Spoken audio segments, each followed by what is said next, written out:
Southwest Florida. You're looking live at the Lee Pitts Live, who are here at the Brunson Foundation 10th Annual Gala, where Lee Pitts Live is a media sponsor. And everybody who's anybody has come out to be a part of this. The MC is Trayvon Martin's dad. And we have a representative here from Lee Health who will be serving as the keynote speaker. Right now we finished our salads and dinner's about to be served, and I'm trying to go to work. You know, when I come to these events, I come to work. I got an opportunity right now here at 2018 Crown Plaza Hotel. Talk to my good friend Lodovic Kimble, of course, the noted educator and philosopher, and certainly a black historian to the highest degree in terms of our black history, always keeping us in check on social media. Lodovic Kimble, welcome to Lee Pitts Live again, man. Yes, welcome to be here. Me and you briefly spoke over at the table, but I want people to get an idea of what you're doing now. I think you're working in a middle school or high school setting. Well, I'm working in middle school presently and doing adjunct work, psychology work wherever I can. Tell us, let's promote that school. One of the things that I'm doing now at the middle school, I recognize. Name the school. Okamic Middle School. Mm-hmm. That as I look around and look at what's happening to young African American men, that many of them lack a rite of passage, and in that process, really they're not being given wherewithal of what the expectations of a man is. At my school, I thought I would address that by trying to organize a club to teach leadership, and that club was called From Boys to Men. Right. And then a coworker of mine felt we had some of the similar problems with African women, and she organized a club called Better You.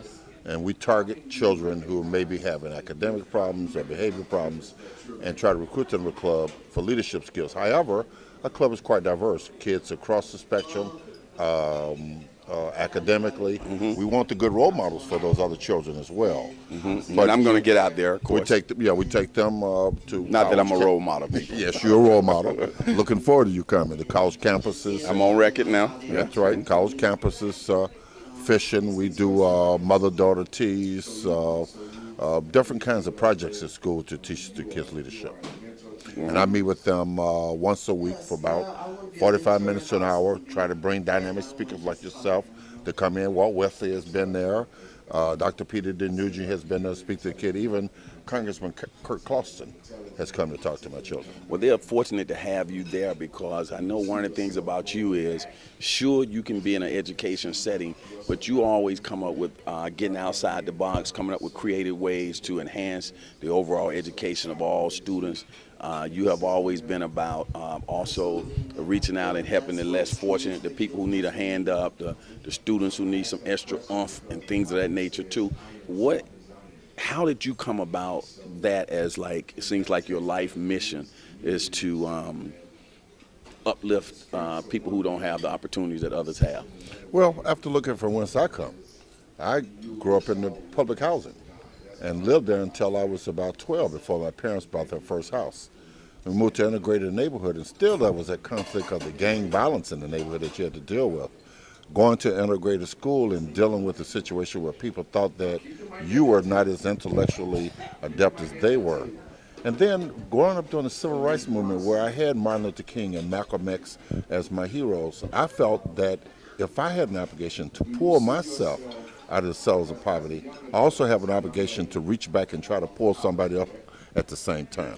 It seems to me as well, and talking to you over the years and knowing you, is that reading is like a huge foundation in who you are.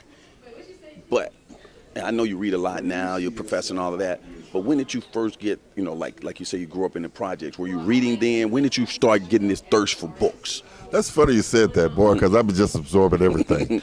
I went in the library yesterday to get that new book called Sapiens Sapien on the origin of man, and then I went to read another book to talk about the destruction of the American system that I'm looking at. I just finished reading Thank God for Evolution.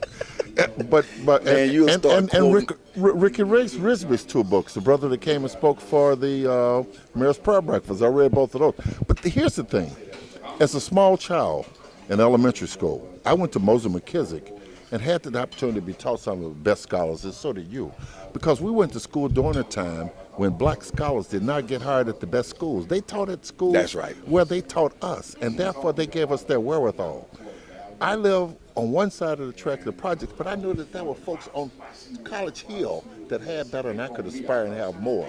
I used to live at Hadley Park Library, looking at the tapes, reading books. Yeah, as a small child, my mother would let me walk to the library and spend time in the library reading. And then I learned long ago that if you want to be free, brother, you got to learn to read. Right. Because you understand in our society, if you go back and look at the history of slavery, one of the number one things that the Europeans did to hold black folks down was to keep you from knowing about who you are, keep you from learning about your own culture. You couldn't even use your own language. You know, I read adequate amount. I still feel guilty that I don't read enough. Then when I see you quoting things on social media, when I'm talking to you, I'm like, man, I got to get my reading up. Lodovic reads so many books. I said that to say, what's your reading process? Do you have like 2 or 3 books going on at one time? You knock a whole book out, go to the next book. What's your process? Generally, I have 2 or 3 books that I'm looking at, but I have one book that I'm going to finish before I move to the next one. Okay. For example, after I read Thank God for Evolution, I read the history of religion, of all religions. Then after I read that, I read an Islamic book to talk about the fact that terrorism has no place in Islam, because I really want to understand that process.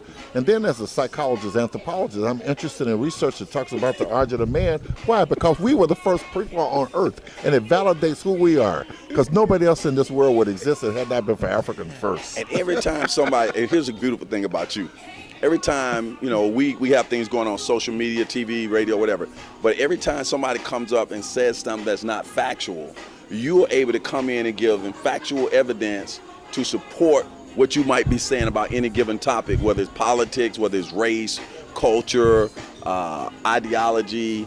You don't just come off the top of your head. You go with research.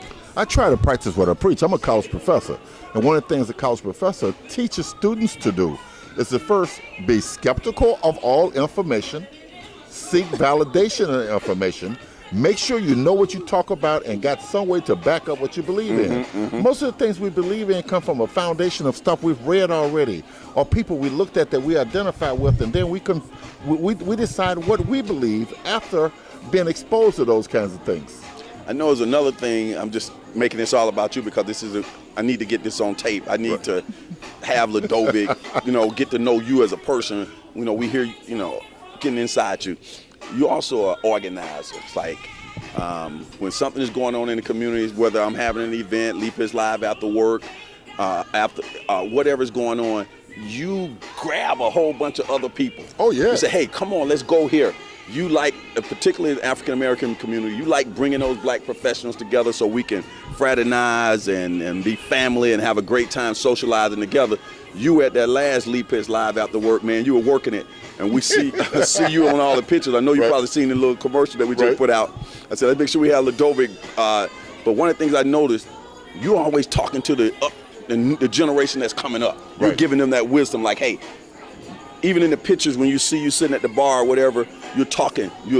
What are you trying to get across to this new generation of blacks in the area? Well, I think that's still a part of being a college professor. I'm teaching younger people for the most part, and if they have respect for you and think you have wisdom, often they will pick your brain for information. And plus, I need stimulation. So what keeps me going is having a good conversation with somebody. And it doesn't matter that you like me, man. It matters that you respect what that person has to say, even if you're on the other side of the track. Now, I have my days, because I was in McDonald's a couple of days ago, and it didn't turn out so well when a guy pulls out his phone and shows me a picture of Donald Trump and Pence and said, this is who I support. My comment was, I think you better put that away. We're not going to have a good conversation here. Outstanding, man. You say you need stimulation.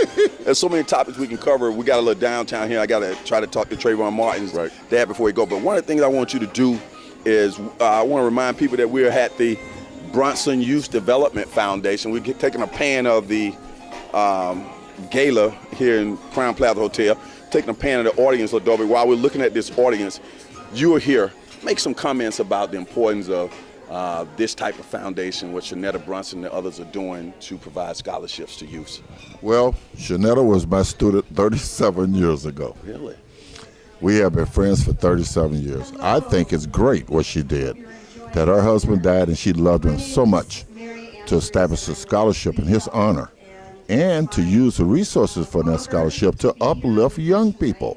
We need more of that in our community because we got too many crabs in the bucket in our community. The common problem in our neighborhood is that as you progress, there's somebody else trying to pull you down. So it's good to see somebody doing something positive, pushing black folks forward. That's great. The if you look back and you had to give some advice, kids are looking at us now on social media, adults are looking at us on social media, and you had to say some key things that they need to do to make sure that they have an opportunity to be successful in life. What are some key things they need to hone in on right now? One, take advantage of all opportunities.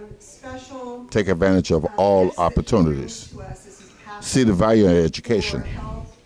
Listen and respect parents and those who've come before you, because we stand on the shoulder of those who come before us. And as Middlebrooks always says, a young man in front of me, Mr. Middlebrooks' grandson, Zion. Middlebrooks says, keep on moving.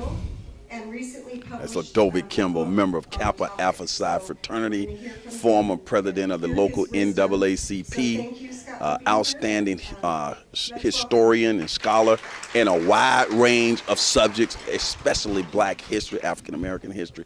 Hey, by the way, what should we be calling ourselves? Should we be black, African American? What should we be? African Americans, we have to realize that being black is being conscious. We're that because we're conscious. But if you talk about where we come from Wakanda.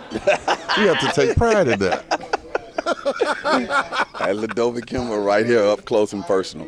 We'll be right back with another guest as we try to get a few interview-ins before we wrap it up right here on Leapits Live at the Brunson Foundation Scholarship Gala 2018. Big shout out to